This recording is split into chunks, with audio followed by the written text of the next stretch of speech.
सुप्रभात बच्चों, मैं आपकी हिंदी शिक्षिका उषा कौशिक आपके सामने ऑनलाइन कक्षा के माध्यम से उपस्थित हूँ। बच्चों, आज मैं आपको वर्ग 3 की हिंदी व्याकरण पढ़ाऊंगी। आप वर्ग 2 में भी हिंदी व्याकरण पढ़े थे, तो आज मैं आपको वर्ग 3 की हिंदी व्याकरण पढ़ाऊंगी। ये आपकी तरंग किताब है, तो वर्ग 3 का पाठ 1 को मैं पढ़ाऊंगी। यहाँ पे लिखा हुआ है भाषा और यहाँ पे लिखा है हिंदी व्याकरण। तो आज हम पाठ 1 भाषा के बारे में पढ़ेंगे। तो बच्चों, आप अपनी कॉपी निकालेंगे और पेंसिल भी निकालेंगे। तो पहले मैं आपको व्याकरण के बारे में बता रही हूँ, क्योंकि मैं आज आपको व्याकरण पढ़ाने जा रही हूँ। व्याकरण के माध्यम से हम अपनी बातों को सही तरीके से किसी के सामने रखते हैं और शुद्ध पढ़ना और लिखना सीखते हैं। व्याकरण वह शास्त्र है, वह विद्या जिसके माध्यम से हम शुद्ध पढ़ना, लिखना, बोलना सीखते हैं। तो बच्चों, व्याकरण के बारे में पता चला। आज से आपका व्याकरण की कक्षाएं शुरू हो गई है, तो आप व्याकरण को भी अपनी कॉपी में लिखेंगे। इसमें जो भी पढ़ाऊंगी उसको आप अपनी कॉपी में लिखेंगे। तो मैं यहाँ पर आ रहा हूँ, पाठ 1 में है भाषा। तो बच्चों, पहले भाषा के बारे में आप जान लें। भाषा ही आज पढ़ने जा रहे हैं, शीर्षक आपका भाषा है। तो हम जो भी बोल रहे हैं, ये एक भाषा का ही माध्यम है।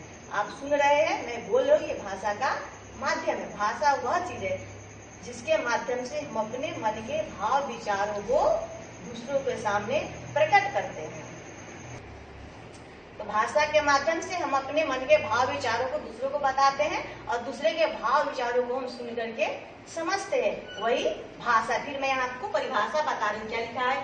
भाषा वह साधन, यानी कि वह साधन, वह चीज है जिसके द्वारा हम अपने मन के भावों तथा विचारों को बोल कर या लिख कर प्रकट करते हैं। तो बच्चों, भाषा वह साधन है, वह माध्यम है जिसके माध्यम से हम अपने मन के भाव तथा विचारों को बोल करके या लिख करके प्रकट करते हैं। भाषा हम नहीं समझे तो वो भाषा नहीं। जैसे कि हम कोयल की बोली नहीं समझ पाते कि कोयल क्या कह रही है, कौवा क्या गा रहा है, मैना क्या गा रहा है और गाय क्या कह रही है, हम नहीं समझ पाते, क्योंकि उसकी बातें जो है हम लोग नहीं समझते। इसलिए वो भाषा का सही रूप नहीं है। लेकिन वो अपने भाषा में बात ही करते हैं एक दूसरे से, लेकिन हम लोग उनके भाषा को नहीं समझ पाते हैं। एक भाषा का सांकेतिक रूप भी होता है बच्चों, जो बहुत प्राचीन भाषा है। पहले जो मनुष्य था वो इशारों में ही बात करना समझता था। पहले मनुष्य बोलना नहीं समझता था, नहीं बोलना जानता था, न लिखना जानता था। तो उस समय में बच्चे जो उस समय के मनुष्य से मानव थे, वो क्या करते थे कि इशारों में बातचीत करते थे और उसी से वो अपने बातों का मतलब आदान प्रदान करते थे, अपने भावनाओं को। लेकिन उसके बाद धीरे धीरे सभ्यता संस्कृति का विकास है, उसके साथ मनुष्य जो है वो बोलना सीखा, फिर लिखना सीखा, फिर पढ़ना सीखा। तो उनके भाषा में धीरे धीरे विकास होता गया। तो आज हम सभी एक दूसरे के बातों को अच्छे से समझते हैं और अपनी बातों को सही तरीके से दूसरे के सामने व्यक्त भी करते हैं, वही भाषा है। अभी मैं आपसे बात करिए, भाषा का रूप है। और यहाँ पे जो मैं लिखी हूँ ये भी भाषा का ही, जब बोल रही वो मौखिक भाषा हो गया, और मैं जो यहाँ लिखी हूँ वो हो गया आपका लिखित भाषा। और इन लिखी हुई बातों को जो आप पढ़ करके समझेंगे वो भाषा का लिखित रूप हो गया, और मैं जो बोल रही हूँ वो भाषा का हो गया मौखिक रूप। समझ गए बच्चों?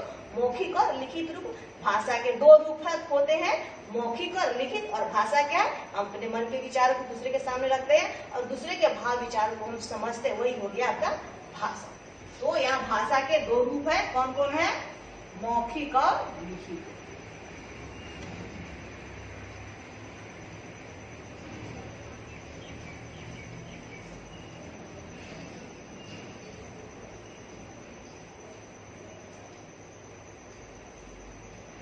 ये हो गया आपका भाषा। भाषा के 2 रूप हो गए, मौखिक और लिखित। मौखिक के भी 2 होते, बोलना और सुनना, और लिखित के भी 2 होते, लिखना और पढ़ना। मौखिक में हम बोल रहे हैं, तुम सुन रहे हो, तो वो मौखिक के रूप है। और मैं लिख रही हूँ, उसको आप पढ़ रहे हो या फिर लिखोगे, फिर पढ़ करके समझोगे, वो हो गया भाषा का लिखित रूप। तो बच्चों, फिर भारत में 22 भाषाएं बोली जाती है। हमारे देश में विभिन्न प्रांतें हैं और विभिन्न प्रांत में विभिन्न प्रकार के व्यक्ति रहते हैं, विभिन्न प्रकार के लोग रहते हैं और विभिन्न प्रकार के भाषाएं बोली जाती हैं। तो भारत में विविधता का अनेकता कहा जाता है, क्योंकि यहाँ पर विभिन्न प्रकार के लोग रहते हैं, विभिन्न भाषाएं बोलते हैं, फिर भी सब आदमी मिलजुल करके एक साथ रहते हैं। इसलिए हमारा भारत जो है वो महान है और अन्य देशों से भी इसको सर्वश्रेष्ठ माना गया है, क्योंकि हमारे देश में अनेक प्रकार की बोलियां होते हुए, वेशभूषा होते हुए भी सभी आदमी मिलजुल करके प्रेम से रहते हैं। तो 22 भाषाएं भारत में बोली जाती हैं एवं लिखी जाती है। तो गुजरात में गुजराती, पंजाब में पंजाबी, बिहार में हिंदी, महाराष्ट्र में मराठी, बंगाल में बांग्ला। तो इस तरह से अनेक राज्यों की अनेक भाषाएं हैं। हमारे देश में हिंदी को राज्य भाषा का दर्जा दिया गया। क्यों? क्योंकि बहुत सारे ऐसे राज्य जिसमें हिंदी बोली जाती है। तो अभी आप भाषा सीख लिए। भाषा के 2 प्रकार के होते, वो आपने जाना, व्याकरण जाना। अब यहाँ पे आइए आप लिपि। लिपि क्या है? हर एक भाषा को लिखने की एक ढंग होती है, उसको हम कहते हैं लिपि। तो यहाँ पे लिपि है, हिंदी देवनागरी लिपि में लिखी जाती है, अंग्रेजी रोमन में लिखी जाती है, उर्दू फारसी में लिखी जाती है और पंजाबी गुरुमुखी में लिखी जाती है। तो बच्चों, पाठ 1 भाषा में हम जाने कि भाषा क्या है, लिपि क्या है, व्याकरण क्या है। और हमारे विभिन्न देशों में विभिन्न अपने भारत देश के विभिन्न राज्यों में विभिन्न प्रकार की भाषाएं बोली जाती है और लिखी भी जाती है। और सांकेतिक रूप जो है, सांकेतिक भाषा का, लेकिन उसको व्याकरण स्वीकार नहीं करता है, क्योंकि उसमें अस्पष्टता नहीं होती है। कोई आदमी कुछ इशारा कर रहा है, मैं ऐसे इशारा करूंगी तो क्या तुम समझोगे, ऐसे करूंगे तो क्या तुम समझोगे। तो इस तरह से आप स्पष्ट नहीं समझ पा रहे, इसलिए सांकेतिक भाषा को व्याकरण में स्वीकार नहीं किया गया है। बच्चों, तो आज हम सब भाषा के बारे में जाने कि भाषा क्या है, व्याकरण क्या है, भाषा के कितने रूप है, लिपि किसे कहते हैं, ये सब हम लोग जान लिए। अब आपको इसमें अभ्यास करना है, समझिए बच्चों। तो अभ्यास करना है, तो अभ्यास को आप अपनी कॉपी में लिखेंगे। पहले जो मैं आपको भाषा की परिभाषा बताई, उसके 2 रूप को बताई, दोनों को लिखित और मौखिक दोनों का परिभाषा आपको लिखना है अपनी कॉपी में सुंदर अक्षरों में। उसके बाद उसके नीचे आपको अभ्यास भी बनाना है। तो यहाँ पे 1 में दिया गया है कि चित्रों को देखकर भाषा का रूप लिखिए। इसमें चित्र कुछ दिया गया है, उसको आपको देखना है और इसमें चित्र के साथ चित्र भी बनाना है अपनी कॉपी में और भाषा का रूप भी लिखना है। भाषा का रूप मैं आपको बताई थी, मौखिक, लिखित, पढ़ना, लिखना, ये सब जो था वो भाषा का रूप था। भाषा 2 प्रकार के होते हैं, मौखिक और लिखित। तो भाषा को यहाँ पे आपको 4 दिया हुआ है और चारों को देख करके उसको समझना है और उसको लिखना है। अभी मैं आपको बता रही हूँ क्या है। ये लड़की क्या कर रही है? लड़की गाना गा रही है। तो बच्चों, ये भाषा का कौन सा रूप है? तो ये भाषा का मौखिक रूप है। यहाँ देखो, ये बच्चा क्या कर रहा है? अपने कान में मोबाइल फोन लगाया हुआ है, सेलफोन लगा करके किसी से बातें कर रहा है। ये भी भाषा का आपको मौखिक रूप है। और यहाँ देखो, दादाजी क्या कर रहे हैं? तो दादाजी बैठ करके पेपर पढ़ रहे हैं, अखबार पढ़ रहे हैं। तो ये भाषा का कौन सा रूप हुआ? ये हो गया लिखित रूप। और ये लड़का क्या कर रहा है? यहाँ बैठ करके पढ़ाई कर रहा है, लिखने का काम कर रहा है। ये हो गया भाषा का लिखित रूप। था आपको इन चारों को अपनी कॉपी में सुंदर से तस्वीर बनाना है और उसके नीचे भाषा के रूप को लिखना है। और आपके 2 में है, देखिए, ये 1 हो गया आपका भाषा, चित्रों को देखकर भाषा का रूप लिखे, जो मैं आपको भी बताई हूँ। और 2 से यहाँ है, इसको मैं बता रही हूँ, सही शब्द चुनकर रिक्त स्थान की पूर्ति कीजिए। तो इसमें आपको सही शब्द दिया गया है और इन रिक्त स्थानों में आपको इसको पढ़ करके समझ करके लिखना है। यहाँ पे आपको क्या लिखना है? ये है, लिखने के ढंग को क्या कहते हैं? लिखने के ढंग को ढूंढिए, फारसी, हिंदी भाषा, लिपि, पंजाबी। तो लिखने को ढंग को मैं आपको बताई थी कि लिपि कहते हैं। लिखने का ढंग यानी कि तरीका, तो कहते हैं लिपि।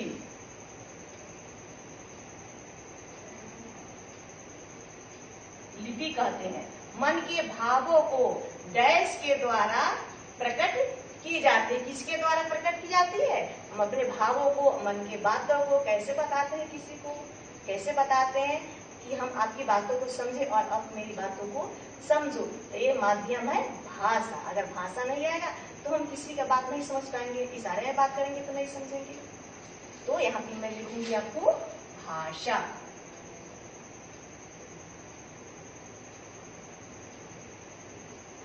ग में पंजाब में डैश बोली जाती है। क्या बोली जाती है? कौन सी भाषा बोली जाती है पंजाब में? तो पंजाब में आपको बोली जाती है पंजाबी। पंजाबी लोग पंजाबी बोलते हैं, पंजाब के लोग पंजाबी भाषा बोलते हैं। जैसे हम लोग पंजाबी पंजाबी हमेशा कहते रहते हैं, देखो कि वो पंजाबी है, तो यहाँ पे लिखेंगे हम पंजाबी।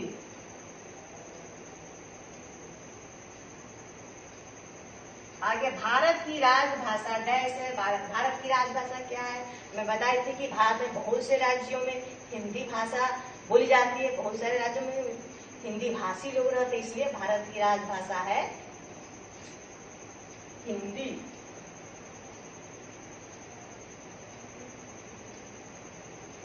और इसकी लिपि क्या है हिंदी की? बताओ क्या है हिंदी की लिपि? हिंदी की लिपि क्या है? देवनागरी। अब आप ख में देखिए अंग है, उर्दू की लिपि डैश है। उर्दू की लिपि क्या है?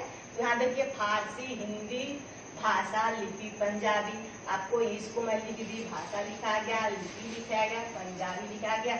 और उर्दू की लिपि क्या है? फारसी। उर्दू की लिपि क्या है? फारसी। यहाँ पर मैं लिखूंगी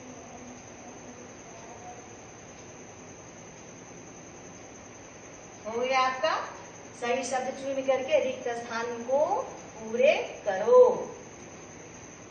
तो आगे आपका प्रश्न संख्या 3 हो गया, ये 2 हो गया, ये योग। आगे आपको वाक्यों के सामने सही का गलत का निशान लगाइए। आपको इन वाक्यों को पढ़ना है और सही या गलत का निशान लगाना है। तो जो पाठ में पढ़े उसी में से आपको बनाया गया है। यहाँ पर देखिए क्या लिखा हुआ, हिंदी की लिपि।